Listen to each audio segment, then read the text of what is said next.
Michel, bonjour. Martine, Pascal. bonjour. Bonjour.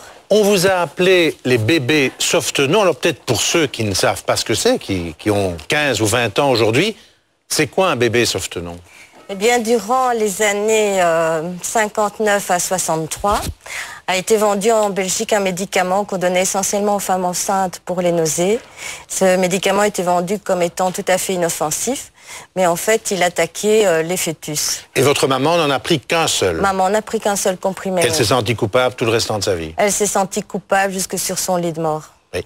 Michel Bouffiou, peut-être un résumé de cet article que vous allez faire paraître jeudi. Et vous avez d'ailleurs...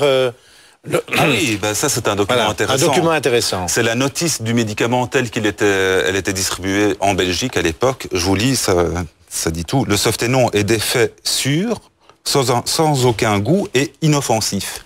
Donc les femmes enceintes qui achetaient ce médicament dans les pharmacies, sans ordonnance à l'époque d'ailleurs, mais souvent sur conseil de leur médecin, n'étaient pas du tout alertées du danger. Alors, et donc aujourd'hui les victimes se regroupent 50 ans après. C'est pour ça que madame est là. Moi j'ai appris en lisant l'article que les bébés Softenon, souvent ils vivaient moins longtemps que les autres. Il y avait une grande fatigue. Vous dites dans l'article, nous sommes aujourd'hui fatigués, usés, fatigués. Pourquoi? Parce que notre corps a dû faire des efforts beaucoup plus intenses que n'importe qui. Surtout dans le quotidien. Le moindre des gestes, la moindre des activités nous demande des efforts particuliers. Nous sommes un petit peu comme des grands sportifs qui utilisent leurs muscles intensément. La différence, c'est que nous, on doit vivre toute notre vie, on doit vivre jusqu'à notre mort comme ça, que les grands sportifs, à 35 ans maximum, ils arrêtent leur carrière. Alors, certains disent que vous avez déjà des indemnités de handicapés. Qu'est-ce que vous leur répondez? Bien écoutez, là, ceux-là qu'ils me le disent, mais qu'ils me disent où on doit les avoir, hein, parce que ça aidera pas mal d'entre nous.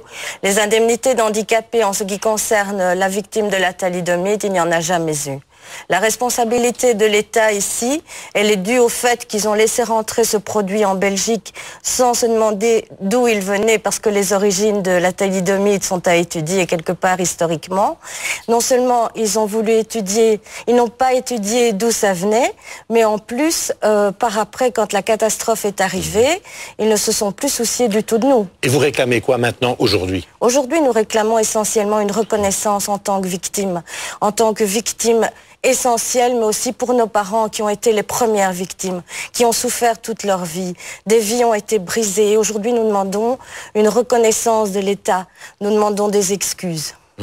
Il faut savoir, Pascal, pour être très clair, que fin décembre 61, ce médicament a été retiré de la vente en Angleterre et en Allemagne parce que des scientifiques avaient établi qu'il était dangereux, qu'il y avait des enfants qui naissaient avec des handicaps grave à cause de ce médicament. En Belgique, le gouvernement de l'époque a retiré le médicament de la vente qu'en juin 62, donc pendant des mois, avec la même notice que je vous ai lue tout à l'heure, ce médicament était disponible en pharmacie, donc là, il y a eu une faute de l'État belge. Vous voulez que l'État reconnaisse sa culpabilité? Absolument. Sa responsabilité.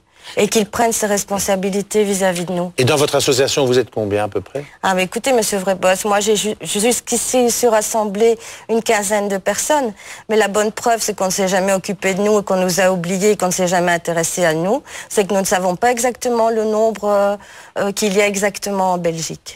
Martine, Michel, merci en tout cas d'avoir été avec nous. Un dernier mot rapidement. Oui, en fait, la ministre de la Santé, Madame Onkelings, va recevoir Madame et son association le 26 novembre pour discuter avec elle. Très bien, je vous conseille en tout cas de lire cet article dans Paris Match parce qu'on découvre pas mal de choses et notamment des liens avec les nazis. Ça, franchement, je vous laisserai découvrir. Merci d'avoir été avec nous. Tout de suite, controverse, le débat avec les présidents francophones. L'actualité politique est chaude.